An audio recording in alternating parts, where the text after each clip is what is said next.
Welcome বন্ধুরা, সবাই ভালো আছেন নিশ্চয়ই। সব দিনের মতো আজও আমি চলে এসেছি রুম্পাস হেলদি ফুড চ্যানেলে।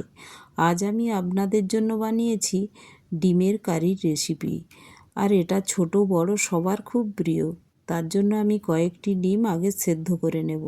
তো ডিমটা আমি একটি পাত্রে সেদ্ধ বসিয়ে দিয়েছি।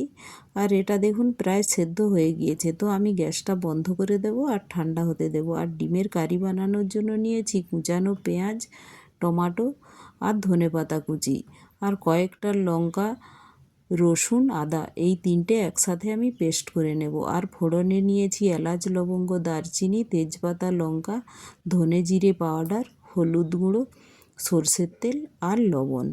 এখন আমি ডিমগুলো দেখুন প্রায় ঠান্ডা হয়ে গিয়েছে। তো এগুলো হাতের সাহায্যে আমি একটু খোসাটা ছাড়িয়ে নেব। এইভাবে দেখুন ভালোভাবে বয়েল হয়ে গেলে এটা হাতের সাহায্যে এইভাবে চিপে চিপে এটা অটোমেটিক দেখুন খোসাটা আমি আঙুলের সাহায্যে যখন সরাচ্ছি অটোমেটিক দেখুন ছাড়ানো হয়ে যাচ্ছে। তো সবগুলোই আমি এভাবে খোসাটা ছাড়িয়ে নেব। আর এখন আমি একটি গ্যাসের ওভেনে কড়াই বসিয়ে দিয়ে দিলাম সরষের তেল। দেখুন 1 টিস্পুনই সরষের তেল দিলাম, তাতেই আমার রান্নাটা হয়ে যাবে। আর ফোড়নে এলাচ, লবঙ্গ, দারচিনি, তেজপাতা, লঙ্কা দিয়ে দিলাম। আর এলাচ, লবঙ্গ, দারচিনিটা একটু ক্র্যাশ করে নিয়েছি। আর ওপর থেকে দিয়ে দিলাম কুচিয়ে রাখা পেঁয়াজ। পেঁয়াজটা যাতে তাড়াতাড়ি ব্রাউন কালার আসে বা তাড়াতাড়ি একটু গলেও যায়, তার জন্য দিয়ে দিলাম একটু লবণ আর হলুদ। দিয়ে এটা ভালো করে নাড়াচাড়া করে আমি এটা একটু ঢেকে এটা ফ্রাই করে নেব। আর যেহেতু লবণ হলুদ দেওয়া আছে, তো এর থেকেই একটু ময়েশ্চার বেরিয়েও যাবে আর এটা নরমও হয়ে যাবে আর হালকা ব্রাউন কালারও চলে আসবে। তো একটু ঢেকে দিলাম, ঢেকে এটা একটু হতে দিলাম। দেখুন প্রায় ব্রাউন কালার হয়ে গিয়েছে। তো এখন এর মধ্যে দিয়ে দেব যে আদা, রসুন আর লঙ্কা একসাথে পেস্ট করে রেখেছিলাম, সেটা দিয়ে দিলাম। তো এটা দেখুন খুব কম পরিমাণেই মশলাটা দিচ্ছি আর তেলও খুব কম পরিমাণে আছে। আর এটা নাড়াচাড়া করে ঢেকে দিয়েছিলাম।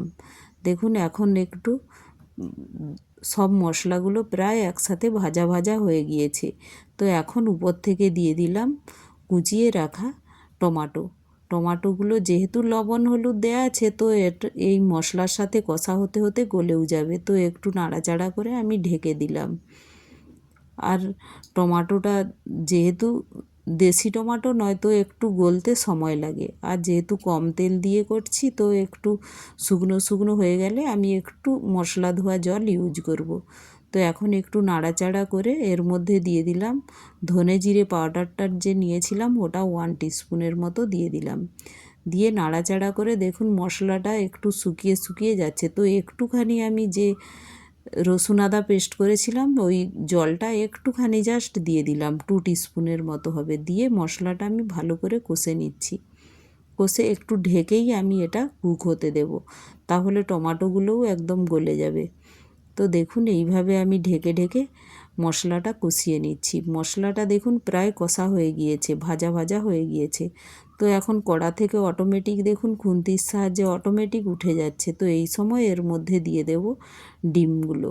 বয়েলড ডিম যে খোসা ছাড়িয়ে রেখেছিলাম, ওটা দিয়ে এটা মশলার সাথে আরেকটু আমি ভালো করে কষিয়ে নিচ্ছি। এটা ঢেকে একবার কষিয়ে নিচ্ছি।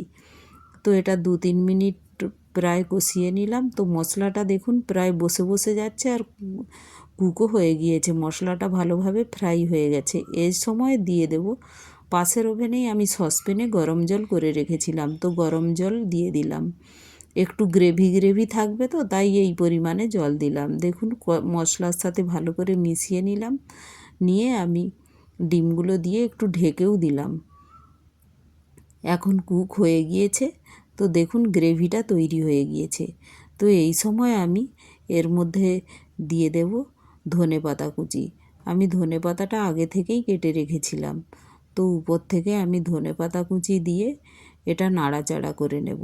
আর আমি গরম মশলা দিচ্ছি না, কারণ যে গরম মশলা ফোড়নে যে এলাচ, লবঙ্গ, দারচিনি ইউজ করেছি, ওটাই ফোড়নের ওই ফোড়নে যে ওটা ইউজ করেছি, ওটাই গরম মশলার মতো একটা ফ্লেভার উঠবে, কারণ ওটা ক্র্যাশ করে নিয়েছিলাম।